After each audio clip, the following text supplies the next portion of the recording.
ప్రమాదం ఉదయం 5 గంటల తర్వాత జరిగింది. ప్రయాణికులంతా నిద్రలో ఉన్నారు. ఏం జరుగుతుందో తెలుసుకునే లోపే ఎన్నో ప్రాణాలు తెల్లారిపోయాయి.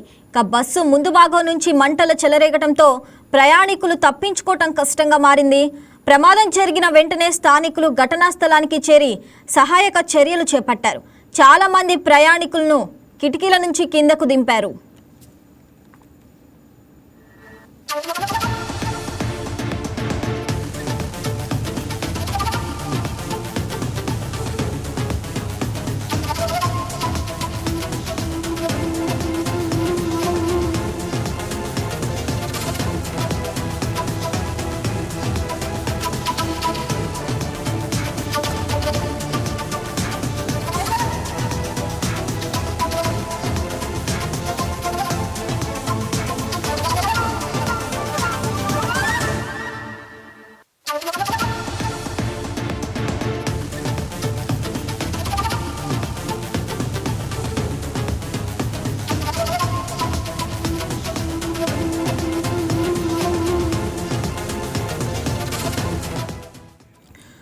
బస్సు హైదరాబాద్ నుంచి పామూరు వైపు వెళ్తుండగా ఈ ప్రమాదం జరిగింది. బస్సు మలుపు తిరుగుతుండగా ఎదురుగా వస్తున్న టిప్పర్ను బలంగా ఢీకొట్టింది. ఈ ఘటనలో బస్సు పూర్తిగా దగ్ధమైంది. తిప్పూరులోని కంకర అంతా రోడ్డుపై పడిపోయింది. అంటే ప్రమాదం అత్యంత బలంగా జరిగిందని చెప్పుకోవచ్చు. ఇక ఈ ప్రమాదానికి టిప్పర్ అతివేగమే కారణమని ప్రత్యక్ష సాక్షులు చెప్తున్నారు. టిప్పర్ బలంగా బస్సును ఢీ కొట్టిందని, దీంతో టిప్పర్ డీజిల్ ట్యాంకు పగిలి ఒక్కసారిగా మంటలు వ్యాపించాయని, ఇక ఆ మంటలు బస్సులో అంటుకోవడంతో క్షణాల్లోనే వాహనం పూర్తిగా దగ్ధమైందని తెలిపారు. ప్రమాదం జరిగిన వెంటనే ప్రయాణికులను రక్షించే ప్రయత్నం చేశామని, అయితే బస్సు వెనక భాగంలో ఉన్నవారు బయటకు రాలేక సజీవ దహనమయ్యారని తెలిపారు.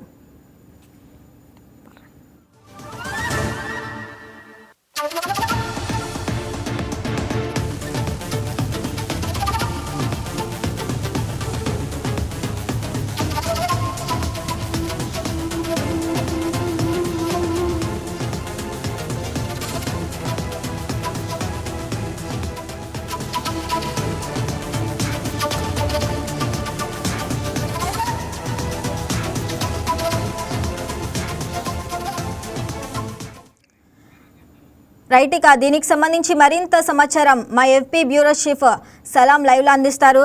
సలాం, చెప్పండి, ఇక మార్కాపురం ప్రమాదంపై లేటెస్ట్ అప్డేట్స్ ఏంటి? లో జరిగినటువంటి ప్రమాదము చాలా విషాదకరం అని చెప్పవచ్చు. ప్రస్తుతం ఈ ప్రమాద ఘటనపై రాజకీయ నాయకులతో పాటు పలువురు దిగ్భ్రాంతి వ్యక్తం చేస్తున్నారు. తాజాగా ఆంధ్రప్రదేశ్ గవర్నర్ నజీర్ సైతం దీనిపై ఈ ప్రమాద ఘటనపై ప్రమాదంలో 13 మంది మృతి చెందడంపై ఇప్పటికీ దిగ్భ్రాంతి వ్యక్తం చేస్తూ సంతాపం వ్యక్తం చేస్తూ ఏదైతే ప్రభుత్వం సైతం వారికి అన్ని రకాల ఏదైతే చెత్తగాత్రులు ఉన్నారో వారందరికీ వైద్య సేవలు తక్షణం అందించాలని చెప్పేసి గవర్నర్ నజీర్ కూడా ప్రస్తుతం ప్రకటన విడుదల చేసినటువంటి పరిస్థితి. ఏదైతే ఉదయము జగిత్యాల నుండి వెళ్తున్నటువంటి ట్రావెల్స్ బస్సు మార్కాపురం పరిధిలోని రాయవరం వద్దకు రాగానే ఎదురుగా వస్తున్నటువంటి టిప్పరు ఈ ప్రైవేట్ ట్రావెల్స్ బస్సు రెండు ఢీకొన్నటువంటి పరిస్థితి. ఈ ప్రమాదంలో ఏదైతే టిప్పర్ కూడా బోల్తా పడినటువంటి పరిస్థితి. ఈ క్రమంలో అక్కడ రహదారిపై బలంగా కంకర్రాళ్ళు పడినటువంటి దృశ్యాలు కూడా మనం చూడవచ్చు. అయితే ఏదైతే ప్రైవేట్ ట్రావెల్స్ బస్సు టిప్పర్ రెండు ఢీకొన్నటువంటి క్రమంలో ఒక్కసారిగా షార్ట్ సర్క్యూట్ కారణంగా, లేకపోతే బస్సులో ఉన్నటువంటి డీజిల్కు సైతము ఈ షార్ట్ సర్క్యూట్ కారణంగా ఏమైనా మంటలు వ్యాపించాయో ఈ కారణాలపై ప్రస్తుతం పోలీసులు దర్యాప్తు సాగిస్తున్నటువంటి పరిస్థితి. అయితే ఏమైనప్పటికీ క్షణాల వ్యవధిలోనే బస్సు పూర్తి స్థాయిలో మంటల్లో చిక్కుకున్నటువంటి నేపథ్యంలో నిద్రావస్థలో ఉన్నటువంటి ప్రయాణికులు సుమారుగా మనకు అక్కడ బస్సులో సుమారు 35 మంది వరకు ప్రయాణికులు ఉన్నట్లు మనకు అందుతున్నటువంటి సమాచారం.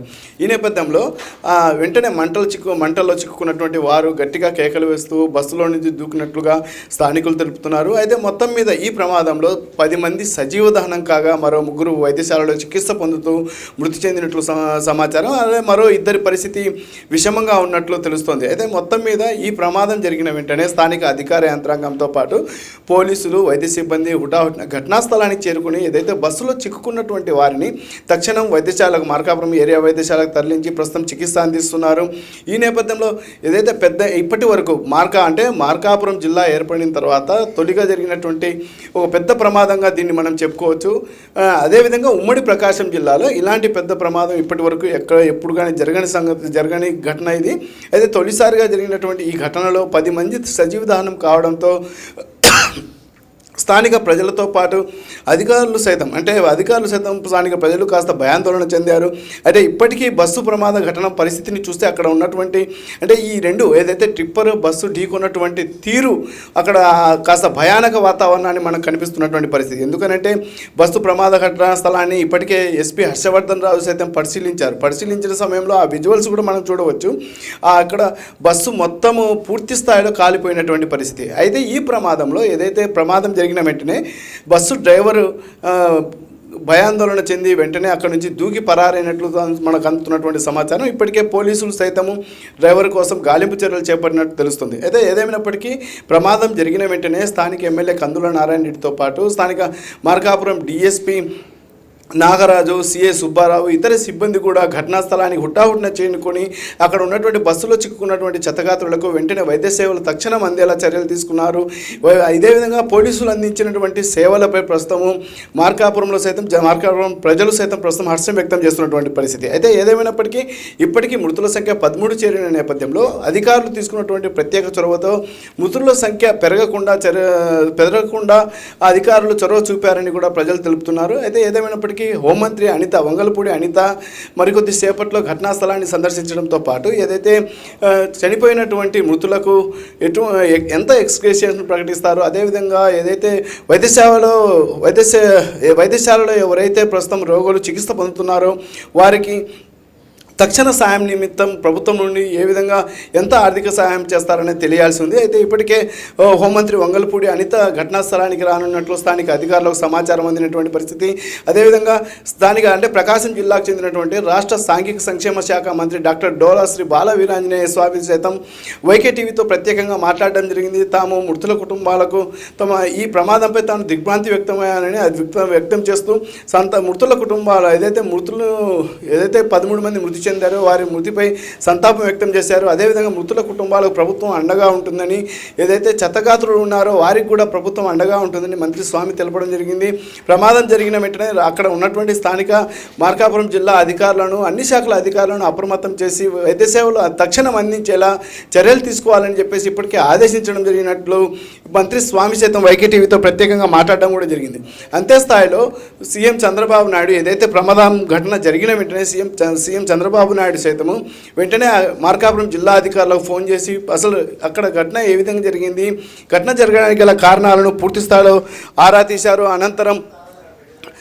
అనంతరము అదేవిధంగా మంత్రి నారా లోకేష్తో పాటు మంత్రి గొట్టిపాటి రవికుమార్, ఆనం రామనారాయణ రెడ్డి, మంత్రి కందుల దుర్గేశ్, పలువురు అందరూ అక్కడ ఉన్నటువంటి మార్కాపురం జిల్లా అధికారులకు ఫోన్ చేసి ఏదైతే చెత్తగాత్రులకు వైద్య సేవలు అందించడంలో ఎక్కడా నిర్లక్ష్యం వహించరాదని, మెరుగైన వైద్య చికిత్స కోసం ఏ వైద్యశాలకైనా సరే తరలించేలా చర్యలు తీసుకోవాలని చెప్పేసి ఇప్పటికే ఆదేశాలు జారీ చేశారు. ఉదయం నుండి ఇప్పటి వరకు మార్కాపురం ఎమ్మెల్యే కందుల నారాయణ రెడ్డి మార్కాపురం ఏరియా వైద్యశాల వద్దనే ఉంటూ ఏదైతే ప్రమాదంలో గాయపడినటువంటి చెత్తగాత్రులకు తక్షణం వైద్య సేవలు అందించేలా చర్యలు తీసుకునేలా అక్కడ ఉన్నటువంటి వైద్యాధికారులకు ఆదేశాలు జారీ చేస్తున్నటువంటి పరిస్థితి. అయితే ఇందాక మనకు ప్రకాశం జిల్లాకు చెందినటువంటి టీడీపీ జిల్లా అధ్యక్షులు డాక్టర్ ముక్కు ఉగ్ర నరసింహారెడ్డి వైకే టీవీతో ప్రత్యేకంగా మాట్లాడడం జరిగింది. ఏదైతే ప్రమాద ఘటన జరిగిన వెంటనే అధికారులు అక్కడికి చేరుకొని వెంటనే చెత్తగాత్రులను వైద్యశాలకు తరలించారని, అదేవిధంగా ఈ ప్రమాదం జరిగినటువంటి తీరుపై దిగ్భ్రాంతి వ్యక్తం చేశారు డాక్టర్ ముక్కు ఉగ్ర నరసింహారెడ్డి. అలాగే ఏదైతే ఈ ప్రమాదంలో గాయపడినటువంటి చెత్తగాత్రులకు కానివ్వండి, అదేవిధంగా మృతులకు ప్రభుత్వం అండగా ఉంటుందని చెప్పేసి ముక్కు ఉగ్ర నరసింహారెడ్డి చెప్పారు. కానీ స్థానికులు తెలుపుతున్నటువంటి మాటలు చూస్తే అక్కడ ఏదైతే బస్సు ప్రమాద సమయంలో మంటలు ఒక్కసారిగా వ్యాప్తి చెందడంతోనే మృతుల సంఖ్య 10 మంది బస్సులోనే సజీవ దహనమైనటువంటి ఘటన జరిగిందని చెప్పేసి స్థానికులు తెలుపుతున్నారు. అయితే రాయవరం చుట్టుపక్కల ఎప్పుడు జనరద్దీ ఉండేటటువంటి రహదారి అది, అదేవిధంగా ఇతర వాహనాలతో ఎప్పుడు రద్దీగా ఉండేటటువంటి ప్రదేశం అది. ఈ నేపథ్యంలో ఈ ప్రమాద ఘటన జరిగిన వెంటనే స్థానికులు సైతము ఏదైతే భయాందోళన చెందామని చెప్పేసి వారు విచారం వ్యక్తం చేస్తున్నారు. అదేవిధంగా ఈ ప్రమాదంపై స్థానికులు సైతం విచారం వ్యక్తం చేస్తూ తెలియజేస్తూ అయితే స్థానిక అధికార యంత్రాంగం వెంటనే అలర్ట్ కావడం వల్ల కాస్త ప్రమాదం తప్పిందని కూడా వారు తెలుపుతున్నటువంటి పరిస్థితి. ఇప్పటికే ఏదైతే బస్సును ఢీకొట్టి టిప్పర్ రోడ్డుపై అడ్డంగా పడిపోయినటువంటి పరిస్థితి, అదేవిధంగా బస్సు కూడా పూర్తిగా కాలిపోయి రహదారికి అడ్డుగా ఉండడంతో అధికారులు వాటిని రహదారికి అడ్డుగా తొలగించేసి ట్రాఫిక్ను క్రమబద్ధీకరించారు. అయితే మొత్తం మీద మరికొద్ది సేపట్లో హోంమంత్రి వంగలపూడి అనిత సైతం అక్కడికి చేరుకోబోతున్నారు. ఈ మేరకు వారిని ఏదైతే వైద్యశాలలో చికిత్స పొందినటువంటి క్షతగాత్రులను పరామర్శించిన అనంతరం మీడియా సమావేశం నిర్వహించి వారు ఏదైతే క్షతగాత్రులకు కానివ్వండి మృతులకు ప్రభుత్వం నుండి ఎలాంటి ఆర్థిక భరోసా కల్పిస్తారనేది ఒక క్లారిటీ ఇచ్చేటటువంటి అవకాశం ఉంది. ఏదేమైనప్పటికీ ఈ ఘటన అంటే ఈ ప్రమాద ఘటన చాలా అంటే విషాద ఘటనగా మనం చెప్పుకోవచ్చు. ఎందుకనంటే ఒకేసారి 10 మంది సజీవ దహనం, అంటే మనం కర్నూలు ఘటనను కూడా చూడవచ్చు. కర్నూలు ఘటనలో 20 మంది మృతి చెందినటువంటి పరిస్థితులు గత ఏడాది. కానీ ఈ ఏడాది 2026 అంటే ఈ ఏడాది ప్రస్తుతం ఈ మార్చిలో ఇలాంటి ఘటన మార్కాపురం జిల్లాలో జరగడం చాలా దారుణంగా చెప్పవచ్చు. అయితే మొత్తం మీద ఈ రోడ్డు ప్రమాదము చాలా విషాదకర ఘటనగా అందరూ మృతుల పట్ల సంతాపం వ్యక్తం చేస్తున్నారు. అయితే మాజీ సీఎం జగన్మోహన్ రెడ్డి, అదేవిధంగా ఏపీ కాంగ్రెస్ పార్టీ అధ్యక్షురాలు వైఎస్ షర్మిల సైతం ట్వీట్ చేయడం జరిగింది. మృతుల కుటుంబాలకు సానుభూతి వ్యక్తం చేస్తూ అదేవిధంగా క్షతగాత్రులకు తక్షణం వైద్య సేవలు అందించేలా ప్రభుత్వం చొరవ చూపాలని వారు కోరినటువంటి పరిస్థితి. ఏదేమైనప్పటికీ మార్కాపురం జిల్లాలో జరిగినటువంటి ఈ రోడ్డు ప్రమాదం చాలా విషాదకరం అంటూ స్థానికులు కూడా తెలుపుతున్నారు. అదేవిధంగా ఏదైతే మార్కాపురం ఏరియా వైద్యశాల వద్ద అదేవిధంగా ఘటనా స్థలానికి ప్రస్తుతం ఇప్పుడిప్పుడే మృతుల కుటుంబాల సభ్యులు చేరుకుంటున్నారు. వారి రోదనలతో అక్కడ మిన్నంటిపోయిందని చెప్పవచ్చు. ఎందుకంటే ఏదైతే అంటే గుర్తుపట్టలేని తీరులో మృతదేహాలు ఉండడం, వారికి ఏదైతే మృతదేహాలకు డిఎన్ఏ టెస్టులు చేసేటటువంటి ఆలోచనలు కూడా ప్రస్తుతం వైద్యాధికారులు ఉన్నారు. డిఎన్ఏ టెస్టులు చేసిన అనంతరమే ఈ మృతదేహాలు ఎవరి అనేటటువంటి గుర్తుపట్టే స్థితిలో ఉండడం ఇది ఒక స్థితిలో ఉన్నాయని కూడా చెప్పవచ్చు. అయితే మొత్తం మీద మరికొద్ది సేపట్లో మృతుల యొక్క పేర్లు అదేవిధంగా పూర్తిస్థాయి క్లారిటీ వచ్చేటటువంటి అవకాశం ఉంది. అయితే ఇప్పటికే బస్సులో ఉన్నటువంటి ప్రయాణికుల యొక్క లిస్టు జాబితాను ఏదైతే హరికృష్ణ ట్రావెల్స్కి సంబంధించినటువంటి యాజమాన్యం అధికారులకు అందజేసింది. అయితే ఈ జాబితాలో ఎవరెవరు మృతి చెందారనేటటువంటి కోణంలో ప్రస్తుతం పోలీసులు దర్యాప్తు సాగిస్తున్నారు. ఓవైపు పోలీసులు సహాయక చర్యలు అందించడంతో పాటు మరోవైపు ఈ బస్సు ప్రమాద ఘటనపై పూర్తి దర్యాప్తు సాగుతుందని కూడా తెలపడం జరిగింది. ఇందాకే మార్కాపురం డీఎస్పీ నాగరాజు కూడా ప్రత్యేకంగా వైకే టీవీతో మాట్లాడారు. తక్షణం ఏదైతే ప్రమాదం జరిగినటువంటి తాము 10 నిమిషాలకే అక్కడికి చేరుకొని ఏదైతే వెంటనే సాయం అందించడం జరిగిందని, క్షతగాత్రులను వెంటనే వైద్యశాలకు తరలించడంలో పోలీసులు విశేష కృషి చేసినట్టు డీఎస్పీ నాగరాజు తెలిపారు. అదేవిధంగా స్థానిక ఎమ్మెల్యే కందుల నారాయణ రెడ్డి సైతం ఉదయం నుండి వైద్యశాల వద్దనే ఉంటూ క్షతగాత్రులకు అందించేటటువంటి వైద్య సేవలపై అక్కడే పర్యవేక్షిస్తున్నారని తెలపడం జరిగింది. కానీ మొత్తం మీద ఈ ప్రమాద ఘటన జరిగిన వెంటనే సీఎం చంద్రబాబు నాయుడు తక్షణం స్వయంగా ఏదైతే జిల్లా కలెక్టర్తో పాటు జిల్లా ఎస్పీకి ఫోన్ చేసి ప్రమాద ఘటనకు సంబంధించినటువంటి పూర్తి వివరాలు తెలుసుకున్నారు.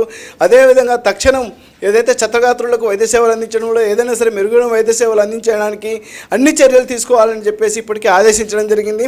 అయితే మరికొద్ది క్షణాల్లో హోంమంత్రి వంగలపూడి అనిత వచ్చిన అనంతరం ఈ ప్రమాద ఘటనపై పూర్తి వివరాలు వెల్లడయ్యేటటువంటి అవకాశాలు ఉన్నాయి.